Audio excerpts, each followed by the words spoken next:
Good morning class.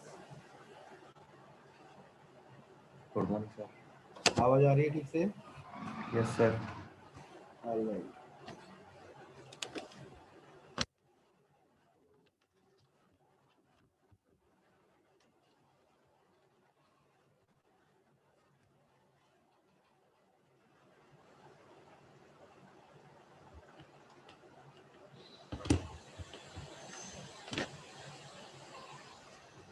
Okay, तो कल कितने क्वेश्चन हो गए थे?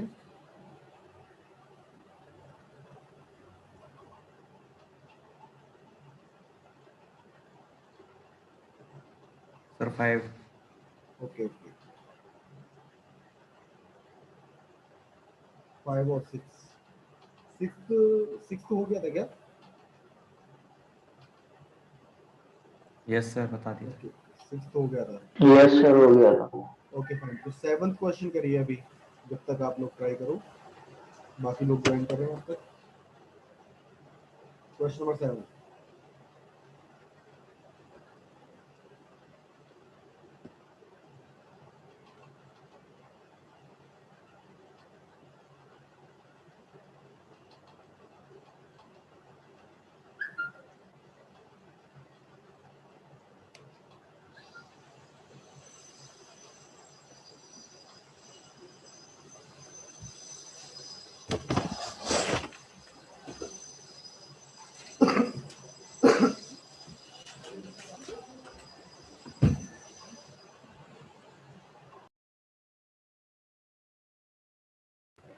Yes, question number 7।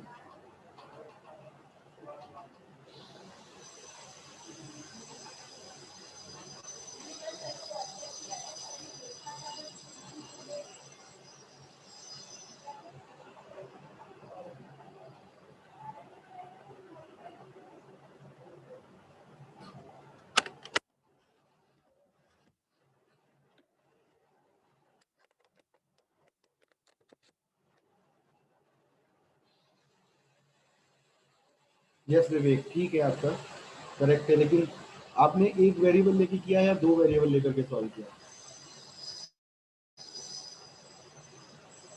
2 वेरिएबल लेकर सॉल्व किया, तो कोशिश करो एक वेरिएबल से करने की।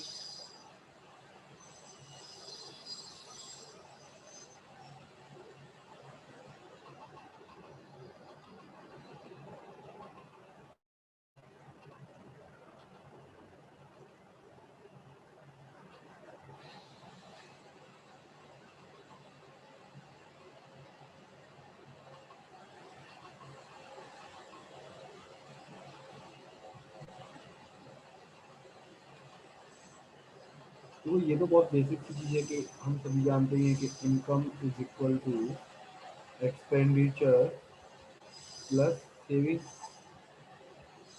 और हम ये भी कह सकते हैं कि expenditure is equal to income minus saving.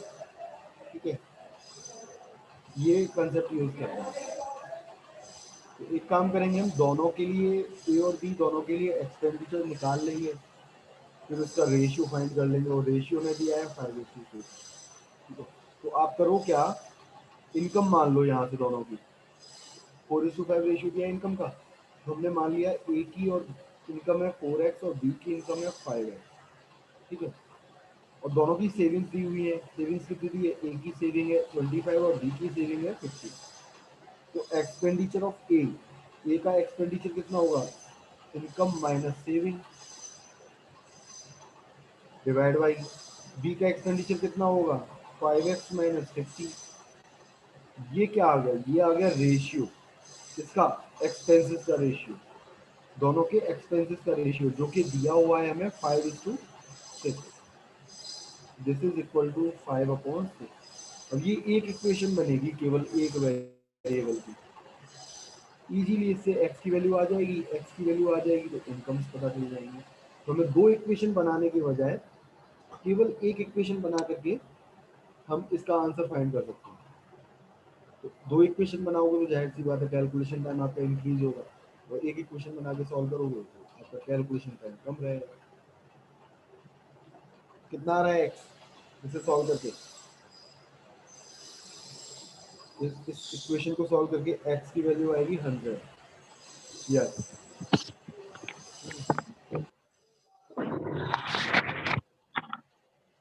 Income of A is equal to 400 और income of B is equal to 500। ये आंसर होगा। इनकम ऑफ ए इज 400 और इनकम ऑफ बी इज 500। ठीक है। टी-शर्ट दोपहर में लाया तुषार मामा के लिए निकालो तो कौन सी शर्ट उताई वाली। ओके, इसमें कोई doubt? Question number 7 any doubt? No sir. Okay, so question number 8 करिए फिर फटाफट से ट्राई करो। 2 मिनट का टाइम है आपके पास।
यस, ठीक है, ठीक है आपका।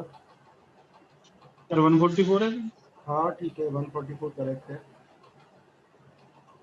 पहले क्या किया होगा? ए बी और सी का रेशियो फाइंड किया होगा यहाँ पे, है ना? Yes sir. क्या रेशियो आ रहा है?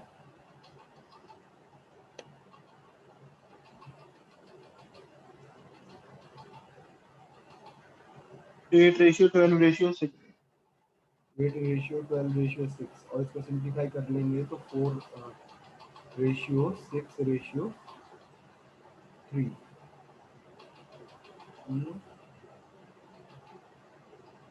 ठीक है आंसर।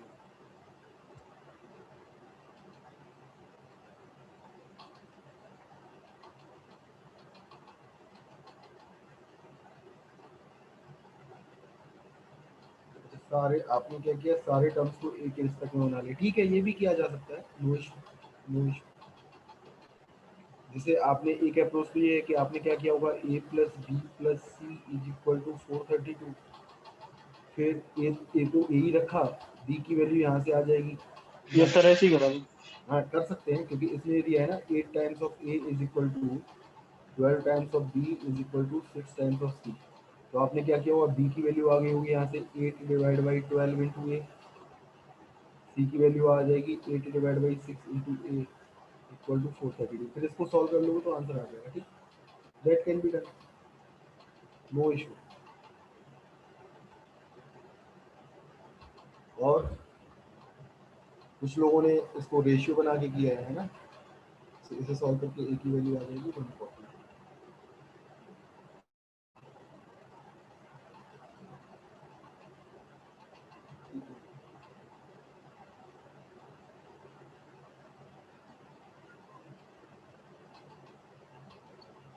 बाकी और लोग क्या कर रहे हैं भाई? 3-4 लोगों के अलावा और?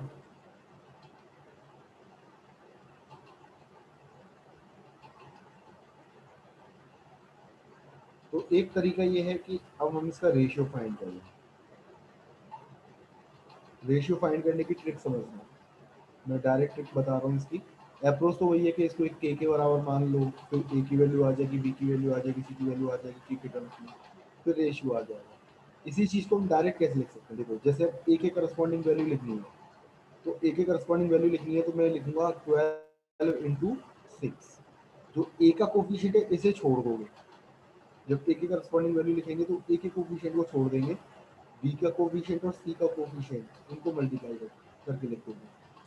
सिमिलरली जब बी के करस्पॉन्डिंग हमें वैल्यू लिखनी है तो हम इसको छोड़ देंगे 12 को, कौन कौन सी वैल्यू लेंगे, 8 और 6, 8 इंटू 6 यहाँ आ जाएगा। जब सी के करस्पॉन्डिंग वैल्यू लिखनी है तो सी के कोफिशिएंट को छोड़ दोगे, इसे छोड़ दोगे, बाकी इसे और इसे लोगे, ये आ जाएगा 8 इंटू 12। फाइन, अब इसको सिंप्लीफाई कर लो, रेशियो आ जाएगा। क्या रेशियो आ रहा है, 6 से 6 कैंसिल, ये 2 टाइम्स कैंसिल, अभी 4 से कैंसिल हो सकता है, 3 टाइम्स, 4 से 2 टाइम्स और 4 से ये, 3 to 4। हाँ तो रेशियो आ जाएगा 3:2:4, यस ये सर। आएगा रेशियो। हाँ सर, यही रेशियो। हाँ ये आएगा, ठीक। कर दो 432 को, टोटल कितने पार्ट्स हो रहे हैं, 3 + 2 + 4 मीन्स 9, एक पार्ट की वैल्यू होगी 432 डिवाइड बाई 9, और चाहिए ए को कितने पार्ट दिए हमने, 3 इंटू 3 इक्वल टू 144। बस इस अप्रोच से है कि ये थोड़ा सा इजी अप्रोच हो जाती है, बजाय बजाय इस अप्रोच के, इसमें थोड़ी सी कैलकुलेशन ज़्यादा हो जाती है, एलसीएम लेना पड़ेगा, बट उतनी ज़्यादा भी नहीं है, डूएबल है, no issue.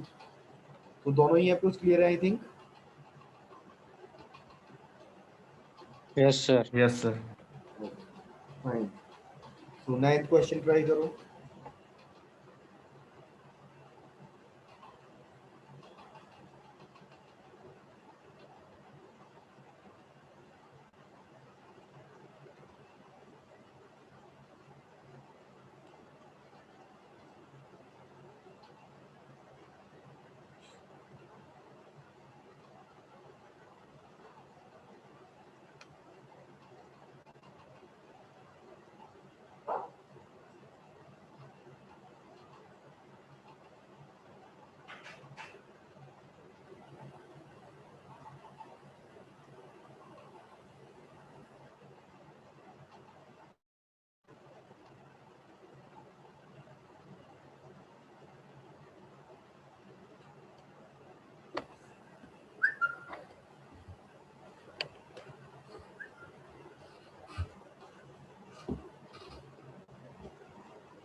A bag contains 50 पैसा कॉइन्स, देखो 3 तरह के कॉइन है, किसी का आंसर आया अभी,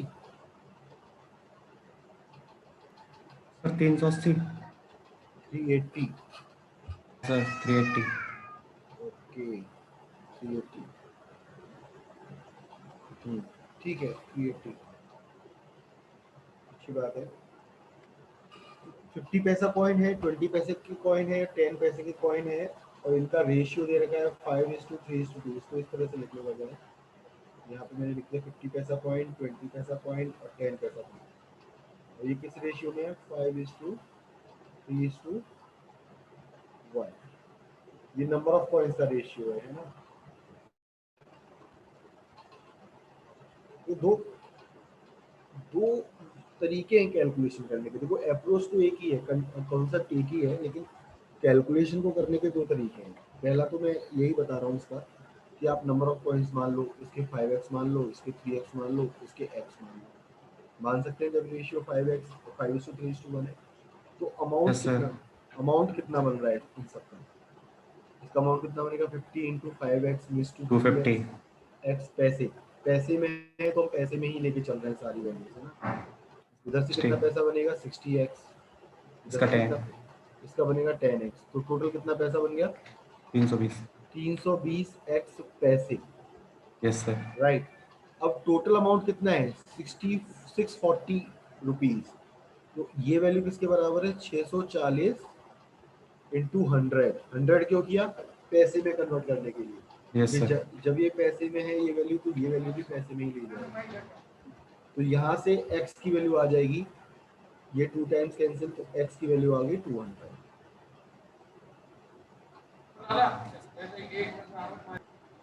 अब सवाल ये है कि 50 पैसा और 20 पैसा कॉइन्स में कितना डिफरेंस है। तो डिफरेंस देख लो कितने का आ रहा है डिफरेंस इन दोनों में।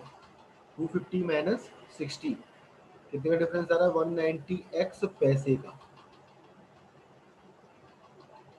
x की वैल्यू रख दोगे यहाँ, तो 190 इंटू 200 पैसे, और 100 से डिवाइड कर दोगे तो ये कन्वर्ट हो जाएगा रुपीज में, जो कि आता है 380 रुपीज। ये बेसिक अप्रोच है, यही अप्रोच है, इसी से हमें सॉल्व करने हैं क्वेश्चन। लेकिन अब ये कैलकुलेशन आप देखो, थोड़ी सी मुझे लगता है इसको और हम कम कर सकते हैं। जो हम रेशियो से क्वेश्चन सॉल्व कर रहे हैं तो ये एक्स वैक्स की जरूरत पड़नी नहीं चाहिए, मैं इस एक्स को लूंगा ही नहीं। अब इसको समझना कैसे कर सकते हैं? दूसरा, इसकी सेकंड अप्रोच तो ऑलमोस्ट वही है, बट कैलकुलेशन हम कैसे मिनिमाइज कर सकते हैं ये देखो। देखो अब ये जो पैसे मुझे दिए हैं 50 पैसे, 20 पैसे, 10 पैसे, तो मैं इनकी वैल्यू का रेशियो ले लेता हूँ। रेशियो क्या होगा इनकी वैल्यूज का? 5:2:1। बजाय मैं 50, 20, 10 लेने के, मैंने क्या ले लिया? इनकी फेस वैल्यू का रेशियो। किस रेशियो में? ये फेस वैल्यू 5:2:1। और नंबर ऑफ कॉइन्स का रेशियो क्या होगा? नंबर ऑफ कॉइन्स का रेशियो ये दिया है 5:3:1। तो जो अमाउंट बनेगा उसका रेशियो क्या होगा? 5 × 5 25, 2 × 3 6, 1 × 1 1। तो जो पैसा बन रहा है वो किस रेशियो में है? 25:6:1। ये बात क्लियर है या नहीं? ये मैंने मल्टीप्लाई क्यों कर लिए? मल्टीप्लाई इसलिए कर सकता हूँ मैं, एक कंसेप्ट है इसमें कंपाउंडेड रेशियो का। कंपाउंडेड रेशियो हम कहाँ फाइंड कर सकते हैं? जहाँ पर जैसे a into b equal to c, इस तरह की क्वांटिटी मिलती है, इस a और b को मल्टीप्लाई करके अगर c मिलता है, तो वहाँ हम a के रेशियो को और b के रेशियो को मल्टीप्लाई करके c का रेशियो फाइंड कर सकते हैं। तो यहाँ पर यही चीज है, value of coin multiplied with number of coins is equal to amount, है ना। Value of coin into number of coin is equal to amount contributed. तो इस वैल्यू ऑफ कॉइन का रेशियो, नंबर ऑफ कॉइन का ratio, इन ratios को multiply कर देंगे तो अमाउंट कॉन्ट्रीब्यूशन का रेशियो हमें पता चल जाएगा। इसलिए हम यहाँ डायरेक्ट मल्टीप्लाई कर सकते हैं। ऐसे ही केसेस में सिर्फ मल्टीप्लाई कर सकते हैं, अदरवाइज नहीं। फाइन। तो अमाउंट कॉन्ट्रीब्यूशन का रेशियो क्या आ गया? 25:6:1। तो टोटल अगर देखा जाए कितने पार्ट्स बन रहे हैं? 32। 25 + 6 + 1, और 32 की वैल्यू दी हुई है हमें 640। तो 1 पार्ट की वैल्यू कितनी हो गई? 20। एक पार्ट कितने रुपए के बराबर है? 20 रुपए के बराबर है। अब आप देखिए 50 पैसा कॉइन कितने पार्ट कंट्रीब्यूट करता है? 25। और 20 पैसा कॉइन कितने पार्ट कंट्रीब्यूट करता है? 6। तो दोनों में डिफरेंस कितने का आ रहा है? 19 का। तो 19 की वैल्यू कितनी हो जाएगी? 3। तो इसमें फायदा ये होगा कि आपका कैलकुलेशन टाइम काफी रिड्यूस हो जाता है। हमें बहुत हैवी कैलकुलेशन इसमें कोई करनी नहीं है, सिर्फ रेशियो फाइंड करना है, उस रेशियो से डिवाइड करना है। ठीक है, क्लियर है?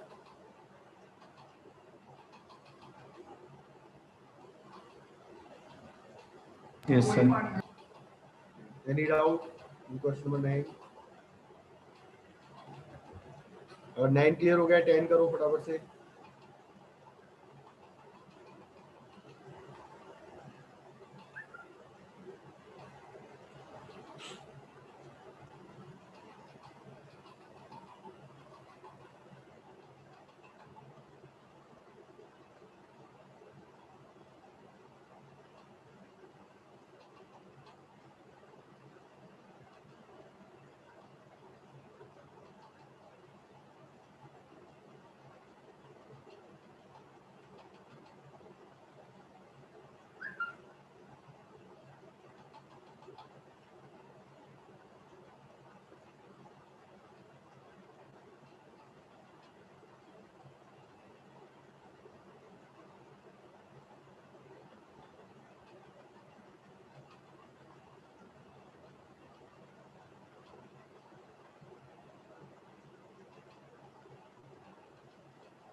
यस विवेक, ठीक है आपका।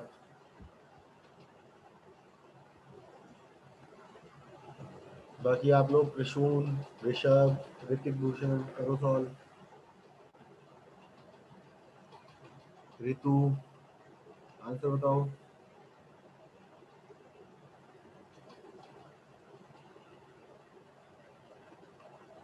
नहीं, आपका, आप किस क्वेश्चन का आंसर कर रहे हो ये प्रसून?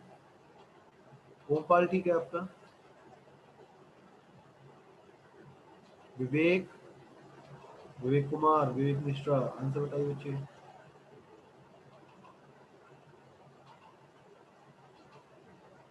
तानिया, आंसर बताओ।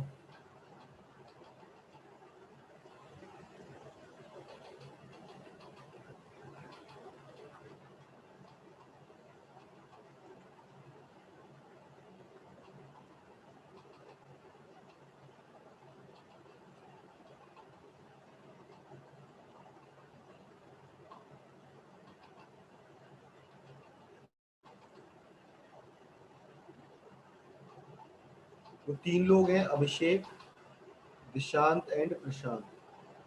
अभिषेक, दिशांत एंड प्रशांत। टोटल कितना पैसा हमें डिस्ट्रीब्यूट करना है? 4830। कितने रुपए हमें डिस्ट्रीब्यूट करने हैं इन 3 लोगों के बीच? अब इसने ये बोला है कि अगर मैं अभिषेक के शेयर से 5 रुपए कम कर दूं, यहाँ से 5 रुपए कम कर दूं, दिशांत के शेयर से मैंने 10 रुपए कम कर दिए, और प्रशांत के शेयर से मैंने 15 रुपए कम कर दिए, तो ऐसा करने के बाद ये जो रेशियो आ रहा है 5:4:3 आ रहा है। इसकी हम सिंपल अप्रोच देखेंगे। बाकी आप लोगों ने किया होगा कि अगर इसका रेशियो A-5, D-5, P-15 या किसी वैल्यू को x मान लिया होगा, x मान के कर लिया होगा। कई तरीके हो सकते हैं। तो एक तरीका तो बहुत बेसिक ये है, अगर मैं रेशियो की हेल्प ना लूँ, बिना रेशियो की हेल्प से करूँ, तो ये मैं मान लेता हूँ डिमिनिश करने के बाद इसका शेयर होता है 5x, इसका होता है 4x और इसका होता है 3x। तो ओरिजिनल शेयर कितना होगा अभिषेक का? 5x + 5। 5 रुपये कम करने के बाद 5x होता है, तो ओरिजिनल शेयर कितना होगा? 5x + 5। दिशांत का ओरिजिनल शेयर कितना होगा? 4x + 10। और प्रशांत का ओरिजिनल शेयर कितना होगा? 3x + 15। ये तो ओरिजिनल शेयर होगा। तो ओरिजिनल शेयर्स को अगर मैं ऐड कर दूं तीनों के, तो ये टोटल कितना आना चाहिए? 4830 के बराबर आना चाहिए। 4830 के बराबर आना चाहिए। सॉल्व कर लोगे, एक्स की वैल्यू आ जाएगी और आंसर आ जाएगा। ये इसका अभिषेक का ओरिजिनल शेयर है, ये दिशांत का ओरिजिनल शेयर है, ये प्रशांत का ओरिजिनल शेयर है। हमसे पूछा क्या है? दिशांत का ओरिजिनल शेयर, जो कि कितना है? 4x + 10। तो यहाँ से x की वैल्यू आ जाएगी और x की वैल्यू पुट कर दोगे तो दिशांत का शेयर आ जाएगा। कितना आ रहा है? 4 + 5 + 3 यानी 12x। 400। 400 आएगा। 12x + 30 = 4830। इसको सॉल्व कर लोगे, x की वैल्यू आ जाएगी 400 और ये 400 यहाँ पुट कर दोगे तो आंसर आ जाएगा। यस, ठीक है। 4 × 400 + 10, दिशांत का ओरिजिनल शेयर आ जाएगा 1610। ठीक है, वन अप्रोच जहां मुझे x की जरूरत पड़ गई। अब मैं x को यूज नहीं करूँ। देखो, अप्रोच अलग नहीं है, अप्रोच जो मैं अब डिस्कस करने जा रहा हूँ वो भी वही अप्रोच है, लेकिन बस कैलकुलेशन का तरीका बदल जाता है। ठीक है, ये क्लियर है। अब इसको हम और इस तरह से भी कर सकते हैं कि देखो टोटल कितना कम किया है हमने। 5 रुपए इसके कम किए हैं, 10 रुपए इसके कम किए हैं, 15 रुपए इसके कम किए हैं। तो टोटल में से कितना कम किया है? 30 रुपए कम किए हैं। तो बेसिकली हम ये भी तो कह सकते हैं कि हमने 4800 रुपीज को इस रेशियो में डिवाइड किया है। ये बोल सकते हैं ना, 30 रुपए कम किए मैंने, 30 रुपए टोटल में से कम कर दिए। तो मैं ये भी तो बोल सकता हूँ कि 4800 को 5:4:3 के रेशियो में डिवाइड करना है। और मुझे दिशांत का शेयर चाहिए तो मैं केवल दिशांत का शेयर फाइंड कर लूंगा। तो टोटल कितने पार्ट्स है? 12। तो एक पार्ट की वैल्यू कितनी हो गई 4800, तो चार पार्ट की वैल्यू कितनी हो गई 1600। तो ये 1600 इसका शेयर है दिशांत का आफ्टर रिड्यूसिंग बाय 10। तो ओरिजिनल शेयर क्या होगा 1610। देखो एक्स की जरूरत नहीं पड़ेगी इसमें, बहुत इजीली, और हो सकता है पेन की भी जरूरत ना पड़े, आप डायरेक्ट कर लो भाई। सिंपल सी बात है, 5 4 9 3 12, 12 पार्ट की वैल्यू 4800, तो एक पार्ट की वैल्यू 400, तो चार पार्ट की वैल्यू 1600। 10 रुपए कम किए थे तो 10 रुपए ऐड कर देंगे तो ओरिजिनल शेयर आ जाएगा। तो ओरिजिनल शेयर कितना हो गया 160। तो आपका कैलकुलेशन टाइम रिड्यूस हो जाएगा अगर आप इस तरह से करते हैं, काफ़ी टाइम बचेगा। एक्स मान भी करोगे सॉल्व तो हो जाएगा बट टाइम ज़्यादा लगेगा। सर ये 600 कैसे निकाला पता नहीं क्या। 600 1600। 1600। तो देखो ये ऐसे निकाला, आप यहाँ से समझो।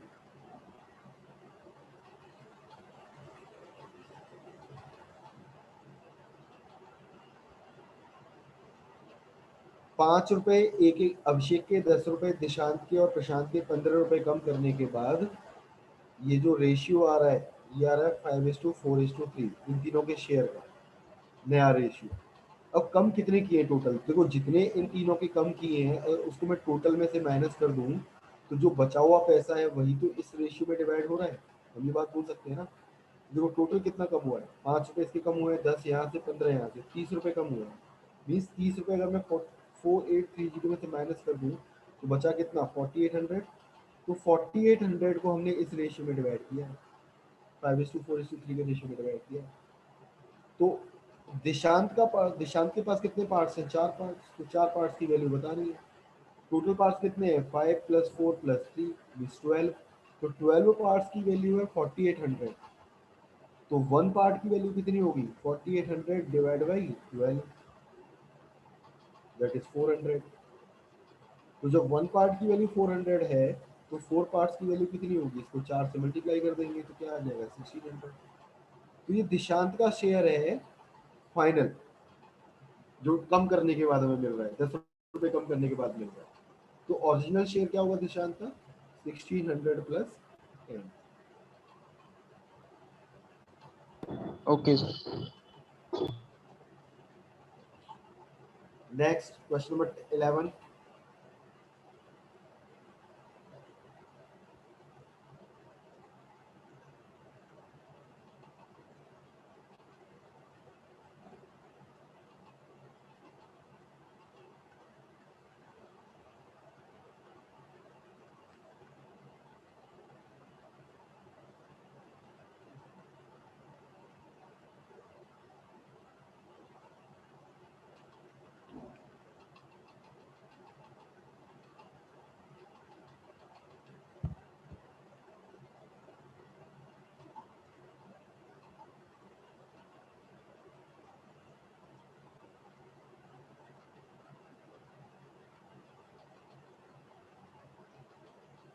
What is the minimum number of pens that the person should have? तो मिनिमम वैल्यू बतानी है जिसको हम 1:3:1/4:1/5:1/6 के रेशियो में डिवाइड कर पाए। तो इस तरह का क्वेश्चन हमने किया नहीं है। यस करेक्ट है, करेक्ट है विवेक, ठीक है। तो एक बारी मैं डिस्कस कर लेता हूँ। देखो अगर आपको रेशियो फ्रैक्शन में दिए हुए हैं, जैसे ये रेशियो दिया है 1:3:1/4:1/5:1/6, तो सबसे पहले हम इसको इंटीग्रल रेशियो में कन्वर्ट करते हैं। इंटीग्रल रेशियो का मतलब इंटीजर वैल्यू हो, यहाँ पे भी इंटीजर हो, यहाँ भी इंटीजर हो, यहाँ भी इंटीजर। तो उसके लिए करोगे क्या, ये जो डिनोमिनेटर्स हैं इनके एलसीएम से मल्टीप्लाई करो, इन डिनोमिनेटर्स के एलसीएम से मल्टीप्लाई करो। तो एलसीएम क्या आ रहा है 3 4 5 6 का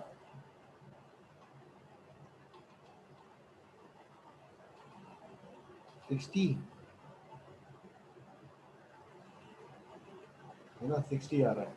तो 60 से मल्टीप्लाई कर दो, तो 60 से मल्टीप्लाई कर दोगे इस रेशियो को, तो 60 divide by 3 20, 60 divide by 4 15, 60 divide by 5 12, 60 divide by 6 10। तो इस रेशियो में डिवाइड करना है। मिनिमम पॉसिबल वैल्यू जिसे इस रेशियो में डिवाइड किया जा सकता हो, क्योंकि नंबर ऑफ पेन है, नंबर ऑफ पेन डिस्ट्रीब्यूट कर रहे हैं तो इंटीजर में ही डिवाइड होगा ना। ऐसा तो है नहीं किसी को आधा पेन दे रहे हो, तुम किसी को 2-2.5 पेन दे रहे हो, ऐसा तो पॉसिबल नहीं है। तो इसको जो डिवाइड करोगे तो वो वैल्यू इंटीजर में ही डिवाइड होनी चाहिए सारी वैल्यू। तो कैसे फाइंड करोगे, इसका सम फाइंड कर लो चारों का। सम कितना आएगा, 20 + 15 + 12 + 10 दैट इज 57। तो कम से कम 57 पार्ट्स या 57 या टोटल 57 पार्ट्स है ना, ये टोटल 57 पार्ट्स आ रहे हैं। तो मिनिमम पॉसिबल वैल्यू वो बतानी है हमें, यस मिनिमम पॉसिबल वैल्यू वो बतानी है जिसको मैं 57 पार्ट्स में डिवाइड कर पाऊँ। इंटीजर 57 इंटीजर पार्ट्स में डिवाइड करता हूँ तो 57 ही होगा। एक पार्ट की वैल्यू एक हो जाए, एक pen, 1 part is equal to 1 pen, वही मिनिमम पॉसिबल वैल्यू है। तो minimum number of pens should be 57। तो आंसर क्या हो जाएगा, 57। ठीक है, क्वेश्चन नंबर 12।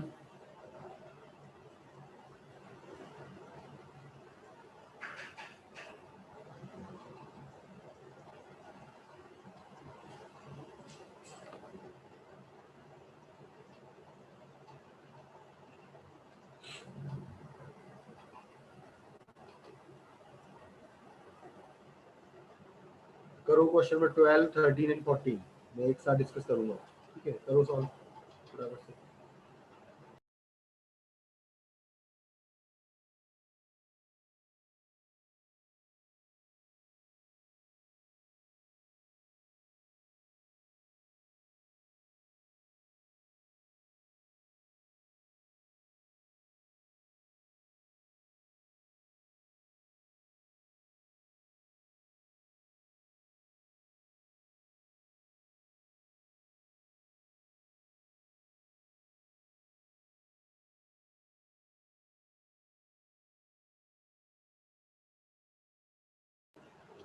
ठीक है, ठीक है विवेक, ठीक है, 12 का आंसर ठीक है।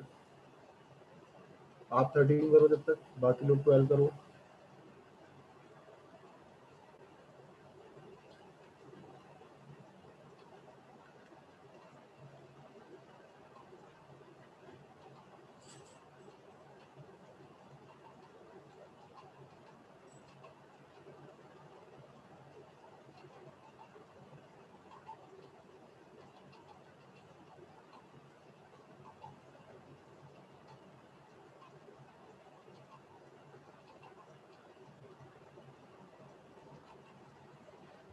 बाकी लोगों का आंसर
ओके। तो क्वेश्चन नंबर 12 कर लें डिस्कस। 2-3 लोगों ने आंसर किया है, उन्होंने किया सही है, बट बाकी लोग क्यों नहीं कर रहे?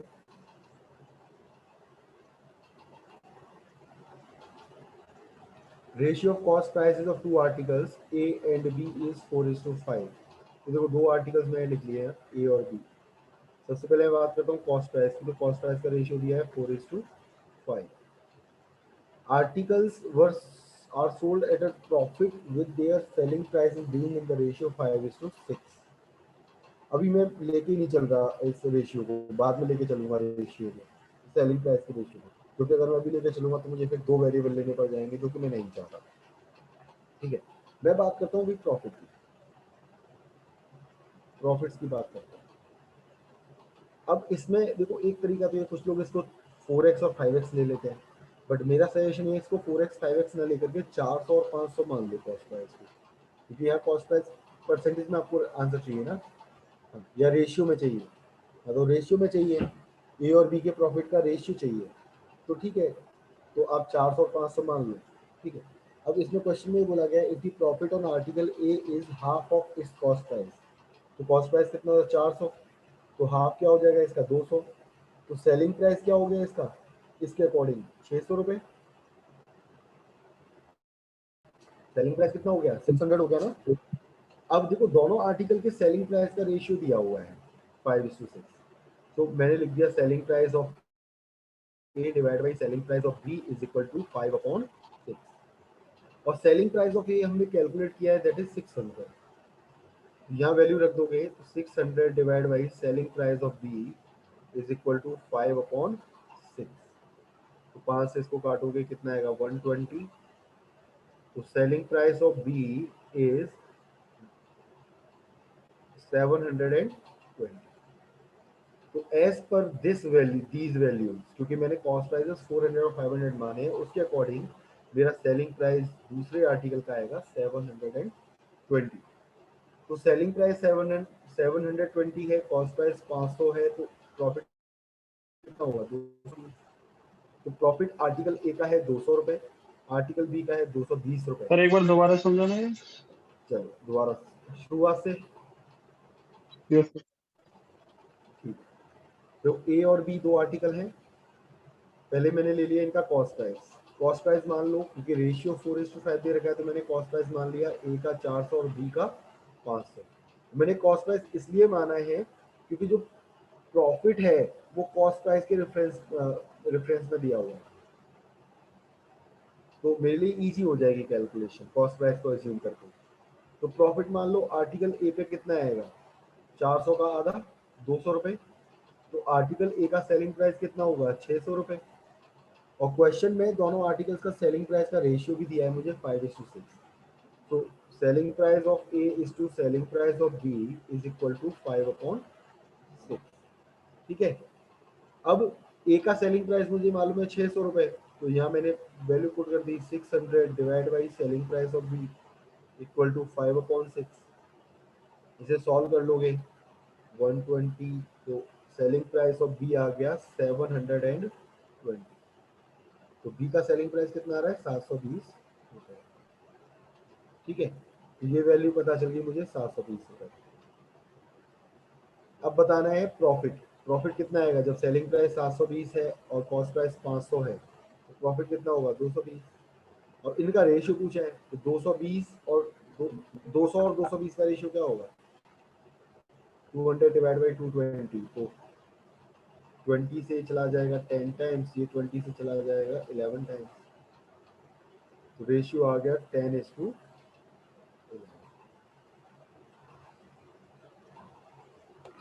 ठीक है, एक्स लेने की जरूरत नहीं पड़ेगी।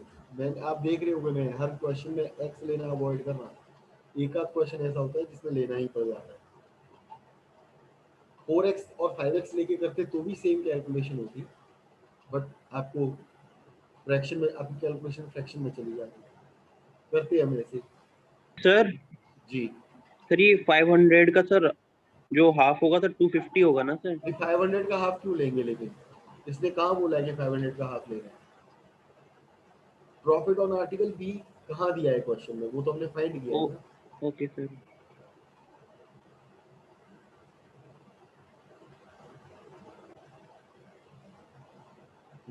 ठीक है, नेक्स्ट 13।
तो क्वेश्चन नंबर 13,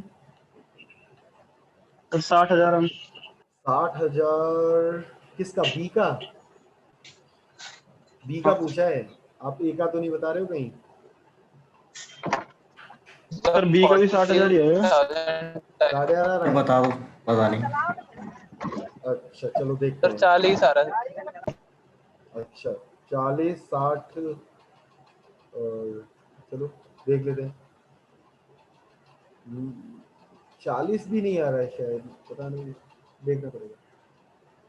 देखो ए बी सी 3 भाई हैं, ये कैसे कंट्रीब्यूट कर रहे हैं टोटल? 80,000 आएगा सर इसका बी का। अच्छा चलो चेक कर लेता हूँ, हो सकता है मैंने 2,40,000, 2,40,000 कॉस्ट है ना इसकी कार की। अब इसको हम रेशियो से करेंगे, मैं इक्वेशन में जा नहीं रहा हूँ, मैं एक्स वाई जेड में इक्वेशन बना ही नहीं रहा, ठीक है। तीनों की इक्वेशंस, 3 इक्वेशन बना करके फिर सॉल्व करोगे तो बहुत टाइम लग जाएगा, तो उस तरह से मैं कर ही नहीं रहा। आप ऐसे समझो, ए का जो कंट्रीब्यूशन है बाकी दोनों भाइयों के कंट्रीब्यूशन का आधा है। ए का जो कंट्रीब्यूशन है बाकी दोनों भाइयों के कंट्रीब्यूशन का आधा है। तो अगर मैं ये कहूँ कि ए 1 रुपए कंट्रीब्यूट करता है तो दोनों भाई मिलकर के कितने कंट्रीब्यूट कर रहे होंगे? 2 रुपए कर रहे होंगे। ये बात सही है? समझना, ये मुंह जवानी हो जाएगा, सवाल लिखने की जरूरत नहीं पड़ेगी ज्यादा। आप मुझे बताओ इस स्टेटमेंट का मतलब क्या है? यस सर, समझ गए। है ना, ए का कंट्रीब्यूशन दोनों भाइयों के कंट्रीब्यूशन का आधा है। तो मैं ये भी तो बोल सकता हूँ कि ए का कंट्रीब्यूशन अगर 1 रुपए है तो बी और सी का कंट्रीब्यूशन कितना होगा? 2 रुपए होगा। तो हम ये भी तो कह सकते हैं 3 रुपए अगर टोटल कॉस्ट है तो 3 रुपए में 1 रुपए कौन दे रहा है? ए दे रहा है। तो ए का कंट्रीब्यूशन टोटल में कितना हो गया? 1/3 हो गया। तो 1/3 ऑफ 2,40,000, तो ए का कंट्रीब्यूशन कितना आ गया? 80,000 रुपए। ठीक है, अब ऐसी इसकी बात करते हैं सी की। ये कह रहा है सी का कंट्रीब्यूशन बाकी दोनों भाइयों के कंट्रीब्यूशन का 1/3 है। सेकंड कंडीशन ये है। तो अब मैं अगर कहूं कि अगर सी 1 रुपए कंट्रीब्यूट करता है तो ए और बी मिलके कितना कंट्रीब्यूट करेंगे? 3 रुपए करेंगे। तो हम ये भी तो बोल सकते हैं टोटल कंट्रीब्यूशन अगर 4 रुपए होता है तो 4 रुपए में 1 रुपए कौन देता है? सी। 4 रुपए में 1 रुपए कौन देता है? सी। तो सी का कंट्रीब्यूशन कितना होगा? 1/4 ऑफ 2,40,000। तो किसी का भी आंसर सही नहीं है। तो सी का कंट्रीब्यूशन कितना हो गया? 60,000। तो ए का कंट्रीब्यूशन 80,000, सी का कंट्रीब्यूशन 60,000, तो ए और सी का कंट्रीब्यूशन कितना हो गया? 1,40,000। ए और सी मिलके कंट्रीब्यूट करते हैं 1,40,000। टोटल कॉस्ट कितनी है कार की? 2,40,000। तो बी कितना देगा? 1,00,000 रुपए। तो इसका आंसर आएगा 1 लाख। 60,000 भी नहीं आएगा, 80,000 भी नहीं आएगा, 40,000 भी नहीं आएगा। बिना कोई इक्वेशन बनाए हमने सॉल्व कर लिया इजीली। वैसे आप इसको इक्वेशन बना के सॉल्व करते उससे भी हो जाता, बट अब आप खुद डिफरेंस देख सकते हो कि किससे सॉल्व करने पे ज़्यादा इजी रहेगा हमारे लिए।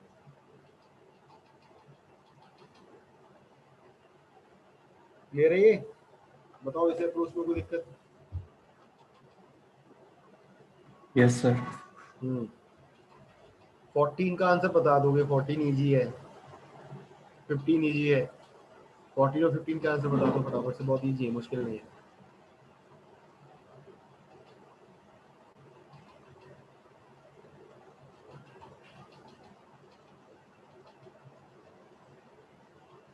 थर्टीन में अगर कोई डाउट हो तो पूछ लेना, है ना।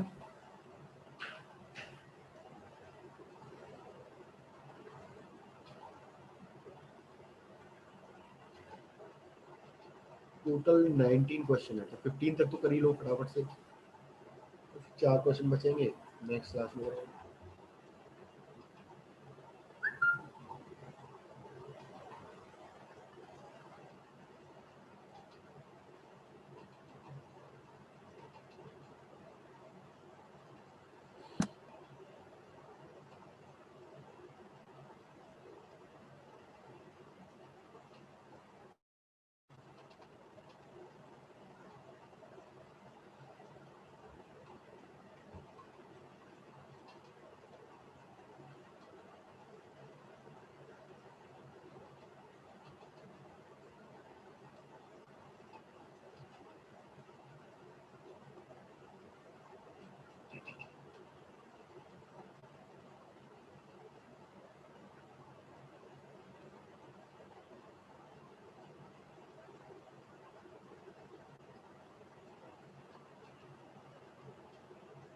हुआ किसी का 14?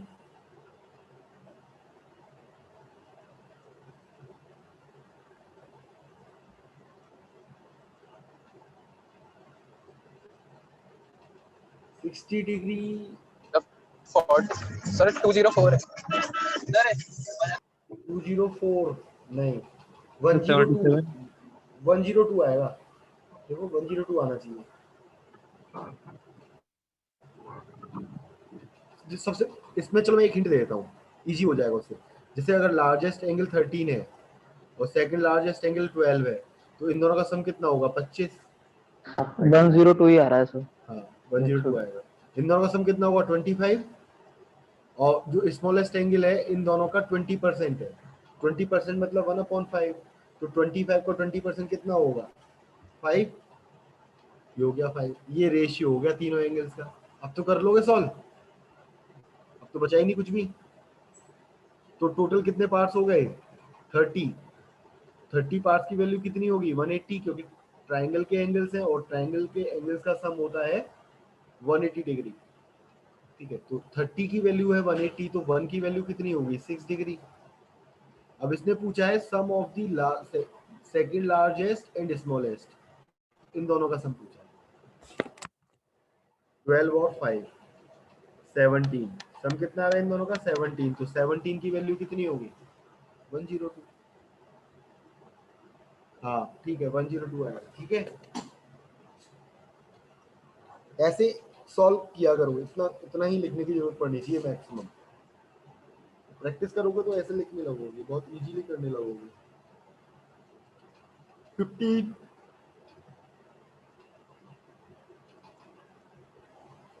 बहुत इजी क्वेश्चन है। 15 ये लास्ट क्वेश्चन है। 15 फटाफट से आंसर बताओ। तो टाइम तो हो गया। ओके, एक काम करो, 15 भी हम नेक्स्ट क्लास में ही डिस्कस करेंगे। आप लोग करके लाना है इसे, बहुत मुश्किल सवाल नहीं है। 15 से लेकर के 19 तक। और इसके बाद अगली शीट भी मैं शेयर कर दूंगा, वो भी हमारी रेशियो एंड प्रोपोर्शन की शीट है सेकंड। उसमें हम वेरिएशन और पार्टनरशिप, ये दो चीज़ें डिस्कस करते हैं। Variation and partnership 2 question. तो सेकंड शीट हम नेक्स्ट क्लास में करेंगे। ठीक है, चलिए इसे आप करके लाओ 15 से लेकर 19 तक। ठीक है, करके लाओगे तो टाइम बच जाएगा हमारा। ओके ठीक है, फिर थैंक यू।